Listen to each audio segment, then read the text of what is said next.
Hi, everyone. Welcome to Parenting How Not to Suck. You'll be happy to know that if you pressed on this link, you do not suck. You're thinking about your parenting. You want to grow. You want to get better. And let's face it, there's no such thing as a perfect parent, guys. We all suck at times. But we're here to tell you it's okay. I have guests from all over the country to help us learn together and have some fun. So I'm so happy today to have Miss Aly Pain.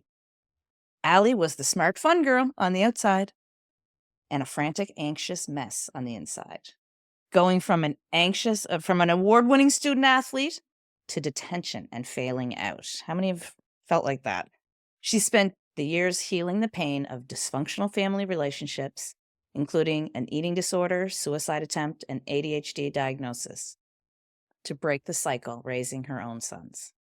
So since becoming a certified life coach and a certified relationship systems coach in 2006, Allie has empowered parents and teachers around the world to rebuild mutual respect, trust, and meaningful connection with their teens without giving in, daily nagging, or more consequences. She's built an online audience of 575,000 and has been featured in the New York Post, ABC Nightly News, and The Rachel Ray Show. I feel very special at Thank you. That's so good to be here. Awesome. When you hear a bit of your story, and I think that's true for most of us that go into this mode of coaching, is that we've been there. We've been down in the muck. Yeah. Like I've had another coach say to me, my mess became my message because we can truly understand where people are. That's right. So your bio touched on your story a little bit. So what would have helped you back then?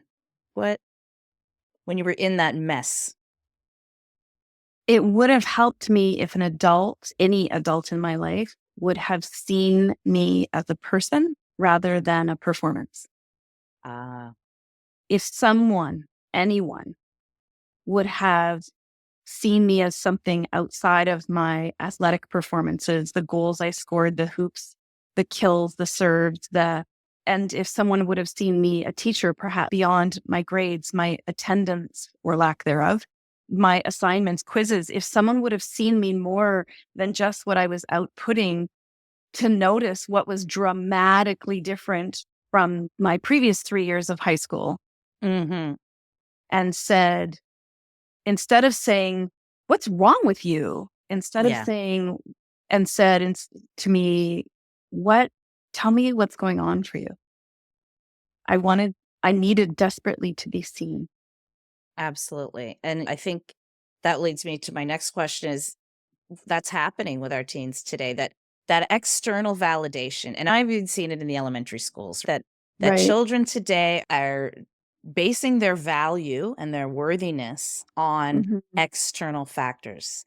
Their skills they have, whether it be in sports or art or how they look, or that it's so difficult to navigate, and especially with teens. So what do you see happening in that area with teens and mental health today? I know that you're primarily who you work with, right? So it's devastating, to say the least. In my DM, although I work with parents of teens, I regularly get messages cries for help from teenagers in my DMs, and it's devastating. We are in a mental health crisis. And yes, I agree. Here's what I see is happening, and I'm going to make this as brief and concise as possible. First and foremost, we are acknowledging mental health more than we were before. So that's a positive. That's a huge positive. Unfortunately, because if you're like me, we're raised in an era, and your parents, and this isn't a fault or blame thing. So let's do not call your parents after this. Please don't do that. Yeah. They did the best they could given what they knew, with almost zero access to the information that we now have at our fingertips. We have very little emotional intelligence and maturity. And I'm saying that I'm not saying I'm better than everyone. I'm saying I have had to grow myself up. And let me tell you, I've done a good chunk of it since I was 45 and I'm in my 50s. Okay. So I'm not like old school to this. I have had to grow myself up, reparent, heal myself at the same time. So although we're acknowledging mental health more with teenagers, because you and I were not raised with the skills to have an effective and healthy emotional vocabulary, the comfort level to discuss feelings, the really challenging ones, not just the sparkly, shiny feet. Yeah. What's happening is teenagers who feel anxious or feel depressed, and I'm not saying there isn't such a thing as physiological anxiety or depression, they are identifying as that feeling. I am anxious. I am depressed. I can tell you what happens when you identify as a feeling, because we know what happens when you say, I am joyful. We've studied all this. We know what happens when we say, I am happy. So if you wake up every day, our teens wake up every day and say, I am anxious instead of I feel anxious, because they don't understand or how to put a vocabulary, how to comfortably express their feelings. Their brains cannot effectively process, release, and possibly heal from, depending on what it is. And we know this by science. So we have teenagers who do feel more anxious and depressed than ever. And part of that is smartphones and social media. I'm not going to put the whole bucket over there. Yeah. Although being on those devices requires the highest level of emotional maturity and intelligence in order to not get caught up in it. And we are not raising our kids with that because we did not know how to do that. Then they are identifying as these feelings rather than just having a feeling. So they feel afraid of challenging big emotions because, again, we don't normalize talking about and being around them. Because we've got this weird story that if you're a parent with a child who's anything but sparkly, shiny, happy, and friendly, that you're failing as a parent because your child, God forbid, might be sad, rejected, melancholy, God forbid, introverted. Yeah. And so we're constantly trying to cheer our kids up, which is literally asking them to deny, abandon, and suppress the other human, normal part of themselves. So we've got this whole mess going on. And I'm going to say again, this is not about fault or blame. No. This is a product of generations of not knowing. And now we know. And we've actually known for years, for decades, we've known this psychology. And our teenagers now with social media and smartphones are going down a terrible path where, because again, we started this question, I'm going to get back to this. We believe that because it's how we were raised, that our value as a human being comes from our achievements. And that we are also, we internalize all of our, whatever you consider the opposite of an achievement. I'm not going to necessarily call it a failure, but anything short of success is internalized and therefore determines your value. So you've got this weight going down on you that's determining your value because anything you fall short of that isn't success, but then you're supposed to keep achieving in order to have value. Do you see? Yeah, it doesn't make any sense. Here's the 4 C's that I use. So we were raised to believe that your value, and we're raising children, and the school system is also very pass-fail this way. Your value comes from competency and compliance.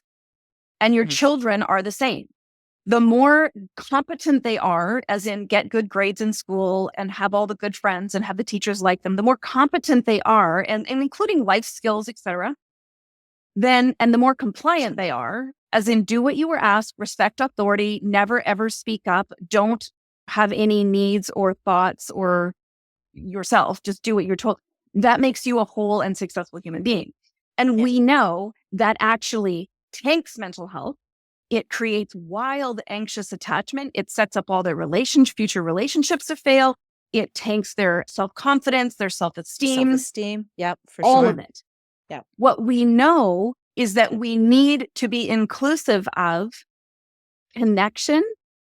And I'm actually just drawing a complete blank on the other C right now. I'm drawing a blank on it. Communication. Is it communication?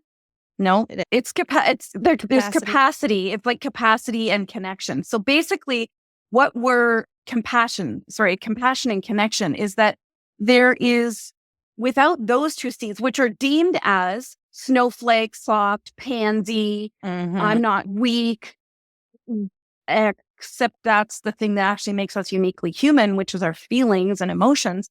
So we're raising kids who do not understand, first and foremost, how to connect to themselves. That's true. So they therefore do not effectively know how to connect to their needs and their desires and their purpose and their passion to then be compassionate with themselves, to have rich and connected relationships, which we know psychologically helps our organs. It improves our blood pressure. There is physiological benefit to this. And that it's not just the competency and compliance, and it's not compassion and connection. It's that we need all four. Yes. And without all four, we are once again proving, which we've already done in our generation because we're spending all this time trying to normalize therapy and heal ourselves, but we're also trying to parent. We are having a mental health crisis. Yeah. And this generation is paying the price of that because they are growing up from birth with the kind of technology that our generation invented and thought was a great idea for teenagers. Yeah. Oh, and young children. And young right? children, yeah. I think there's no secret that there is a mental health crisis, right? That's pretty obvious. So what would you say to a parent that was going through this with a teen right now and their child is hurting and they don't know where to start? As a parent of teenagers, I was a single mother, mine were teenagers, and they walked out of their rooms one day, Allie, and I didn't know who was living in my house. Yes. They literally, I've said that twice today already to people, like, what happened? No one told me that they hit these teenage years and that nobody tells you the day. And then they come out of the room and it's, who are you? What just happened? What's something you could help with somebody that's struggling out there with this sort of issue with that and the anxiety and depression specifically? There's so many things with the mental health. Yeah. Yeah. With the mental health. So the first thing I would say is check yourself. Because if your fear of emotions that are big, challenging, uncomfortable is so big, which most of us were, because again, we were raised to deny and suppress these feelings because they made other people unhappy. So God forbid, like just shove those down further than the cookie bag you just ate. If your discomfort with your child's normal range of human emotion is such that your first reaction is to fix them, solve them, cheer them up, you got to do your own work, sister. Yeah. And I swear I love you for it. I see you and I love you for it. Yeah. It does not make you a bad parent. It makes you someone who was normal and raised the way that we all were. And also it makes you the first part of the solution. And that's not a guilt trip. I want to say that to empower you. Okay. Yeah. So the first thing you can do is stop fixing. You own your fear story. Do not project your fear story of them having normal human emotions onto your teen. You go do that somewhere else. Second thing is be with them. Yeah. I don't know if you've watched some of the Winnie the Pooh, but it was written based on mental health. And whenever Pooh was sad and Piglet would come and sit with him, and Pooh said, I don't think I'm much company today. I'm just not feeling very good. And Piglet said, that's okay. You don't have to be a certain way. And then he just sat there and Pooh said, so you're just going to sit? You're just going to sit there? Yeah. And Piglet said, yeah, because you're worth just being with. And it was a way of him saying, it's not my responsibility to carry my feelings for you, because that's what you're trying to do if you're trying to fix your teen. This is what you were taught. You were taught you were responsible for your parents' feelings. So I get it. I see you. Yeah. Pedaling super hard, trying to do what you learned was good and normal. It is not your responsibility to take their feelings or their pain. That does not make you a better parent.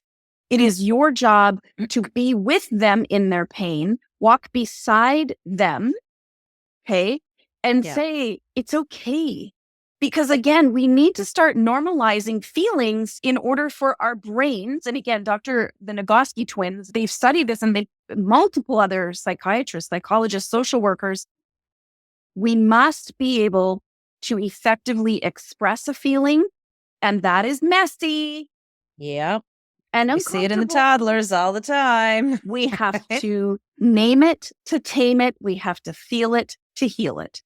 So first, our brains must learn a vocabulary to best express how we feel. There's lots of free tools. I have some online. You can get them, Google it, and then name the feeling to talk about the feeling. And you're going to have to talk all about the feeling over and over until they're done. There is no mental health is a journey. It's a messy, non-linear, uncomfortable process. But when you show your teenager that you are a safe, compassionate person, because remember, we're including those two C's, compassion and connection, Yeah. that you're allowing them to safely connect to their feeling and themselves without identifying as that feeling, because it's not wrong or bad. They feel anxious. They feel depressed.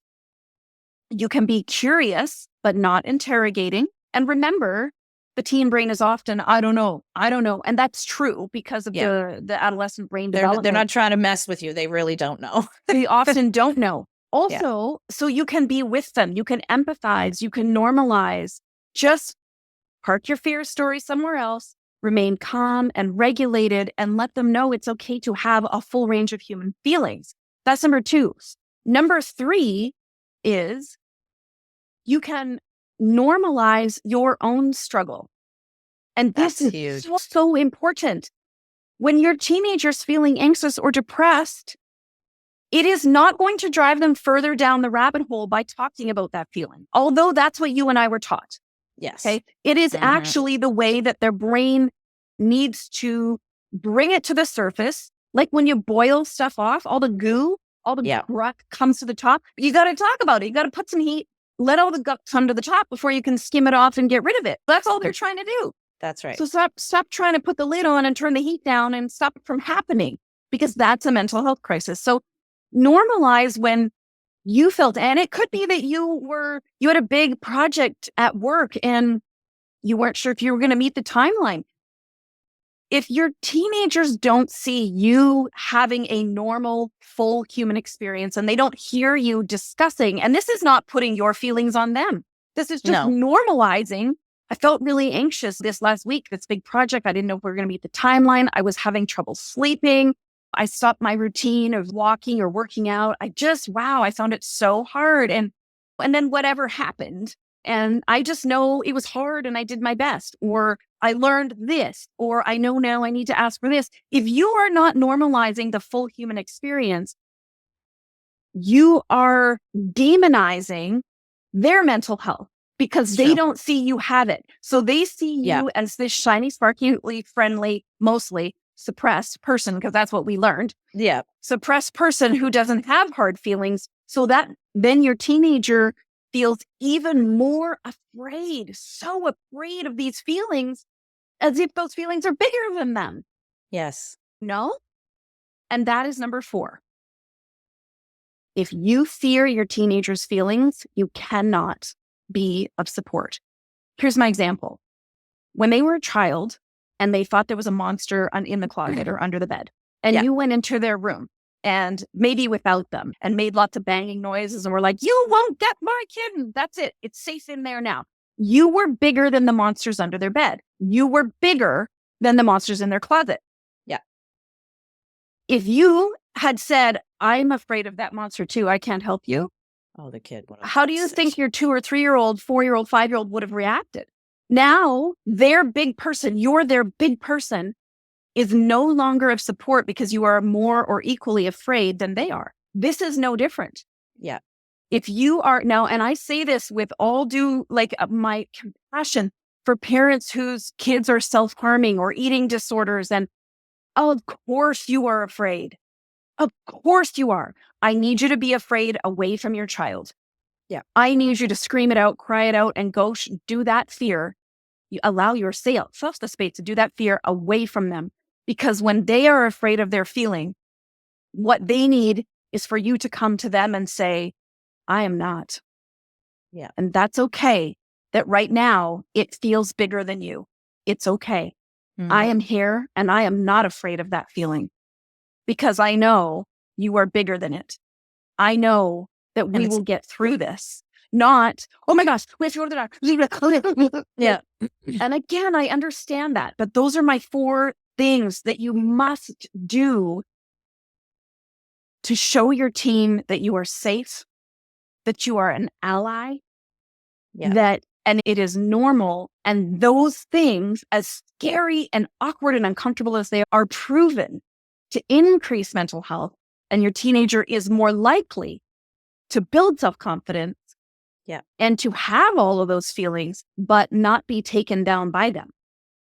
Yeah, exactly. It's so important to feel the feelings. And this has to start real it can start really young. You Oh, know, with absolutely. the 2-year-olds naming it and taming it and allowing it to happen. And the big piece, I think that you brought up so many wonderful points. The big piece that stuck out for me was when my kids were little and we actually personified the feelings in a funny way. Love it. Love it. Yes. Cranky bear, because I wanted that my children to understand that this is a big feeling, but it's not part of your body. It's not who you are. I think that should be, as a teacher, that should be standardized curriculum for parents before they have kids. Teach your children that the feeling. So we would take Cranky Bear and throw him out the window. Yeah. Okay, we're done with Cranky Bear now. Okay, literally, let's open the window. This little imaginary bear goes floating away because they felt better.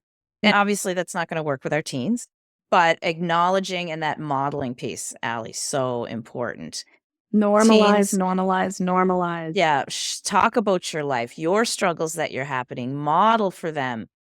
Gee, this had a That rough you day. survived. That you survived. Yeah, and maybe you didn't handle it great, but listen, all kids, teens, whatever, after teaching for 30 years, they love to hear personal stories about teachers or They do. their parents. Literally, I would never have to quiet a classroom if I started telling a story about myself, right? Right. And I will bet you this, it didn't make you less in their eyes. It made you more relatable, which therefore increases connection, which is necessary for influence. Absolutely. It's so yeah, and that's the connection piece. And for parents, the steps you mentioned, they're not easy sometimes, right? But they're absolutely critical steps. And especially when they're turning from the preteen to the teen. So the stranger walks out of the room, right? I love your first step. Check yourself, right? Check yourself. It really, It's so hard to yeah, watch your teen struggle. And of course, your first response is to go to Navy SEAL 911. But as soon as they feel like they need to be fixed, they know inherently you're afraid of their feelings. yeah, They also know, whether it's true or not, that the feelings they're having are bad because they're making you so uncomfortable. So then they feel guilty and then they suppress them further. And then the worst part is they feel like they are weak or broken and less lovable because something's wrong with them. yeah. And that's so not the case, right? These are No, they're just feelings. There's nothing that's wrong. just feeling. Talked a lot about the generational piece because we were raised so differently. And we I think now it's because we have all this information, it's our job to flip the script, just change it up. Do you know what I mean? Yeah, it's our And opportunity. It is our opportunity to yes. fundamentally change the trajectory of your teens or your child's life. And it will be one of your greatest pieces of your legacy because you had the courage to face what we now know and make that shift. And I hope as a listener, you feel empowered as much as perhaps afraid by this opportunity. Yeah, opportunity. This is the hardest job in the world, It right? sure is. The parenting is. But the opportunity we have is great. And we had other questions to talk about, but I think, Allie, I don't want to overload people. That was huge. Maybe we'll have another chat about the misconceptions of ADHD because I know you're very I would passionate love to about do that that. too. But I was Love looking at my to. questions going, I don't know, that's going to overwhelm people. I want people to chew on these 4 steps and the compassion and the connection piece of it instead of The the compliance, compliance right? and competency. And Compliance and competence. competency is raising half humans within a serious mental health crisis. And we need to check our perceived definition of a valuable parent. Oh, Mm, okay. Good. I put in a good, quotes, good yeah. parent. And we need to seriously check our definition of how we put our insecurity on our teenagers such that they believe that is their only value to you, Mm, to themselves, and in this world is yeah. competency and compliance. Yeah. It takes so much and connection piece. And I'd like to see this start younger as well, connecting to themselves, their inner knowing, right? And Right. that's not taught in schools. It is I can not, tell you it unfortunately. is not, right? It is not. And that's another big piece of this to maintain that compassion for knowing yourself, compassion Right. for yourself, then you have compassion for others. Yeah, this is massive topic, Allie. I so appreciate you coming on today. And I Thank you. really know this is going to help some parents of teens. I wish I had this conversation when mine were teens. Because I was doing a little bit of the struggle buggle. So I have a few questions that I ask all my guests at the Sure. end. So Sure. the first one is, what is your definition of a fulfilling life? Oh, wow. I would say my definition is turning pain into purpose. How I can love I it. take my mess, my trials and tribulations, and be someone's survival guide with humility and compassion for them in the mess? Yeah, I love that. Mhm. I love that. Mhm. So how will you know you did a good job raising your own children? When they choose to have a relationship with me. I love that. I love that. So what is something you tell yourself during challenging times? Because we all have them still. Oh, good gravy, yes. Usually, no joke, I breathe. So with ADHD and I got a toe on the spectrum, I hyperventilate often. So I just tell myself to breathe. And as I am breathing, I say to myself, I am safe. Mm, I am safe. I And love that that. helps me because I struggle with regulation. That helps me to regulate, which Yeah. brings me down so I can gain some perspective and decide on my next best move. Exactly. That regulating the nervous system, again, something else not much talked about, but there's such a big connection, the mind body connection there. We could have a whole other chat about that, just that piece Right. alone. So maybe we'll Yep. do that. So my next question is, what is the most important thing you want listeners to take away? Everything you said, super important. But if you could dial it down to what a mantra, or what's one thing that you think would benefit for parents of teens that are struggling in this mental health crisis right now? You cannot fail at something you were never trained at. Mm, love So that. please stop beating yourself up or thinking you have failed, because that will be the first thing that derails you and your brain from understanding or being available to also be part of the solution. That's true. So give yourself a little slack for the fact that you were never trained for this, nor was your team. That's true. Absolutely. We're just muddling through together. And I We love that. I sure always are. tell parents that have some compassion for yourself. This is the hardest job in the world with no It training sure is. manual, but there is wonderful information out there. So if you don't want to suck as a parent, go look for some information that helps you, right? In Right, your right. unique situation. So finally, Allie, where can people find you? Best place is on social media. They can find me at Aly Pain. That's AYPAIN, Instagram and TikTok, or my website, allypain.com. Awesome. Awesome. I'm sure some listeners will be reaching out. Thank Thank you. you so much again for being with me today, Allie. And I hope we Thanks, have a chat Natalie. again soon. This was Me fun. too.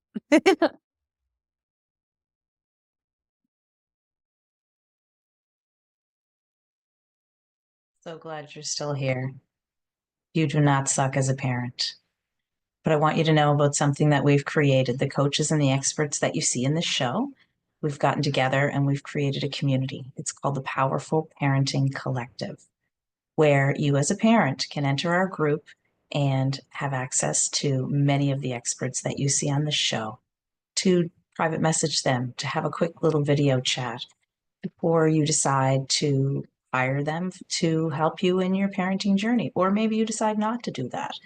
I want you to think about a community that is supportive, that will have events for you, free workshops, free information, and a place where you can really connect with the different experts that you've seen on this show.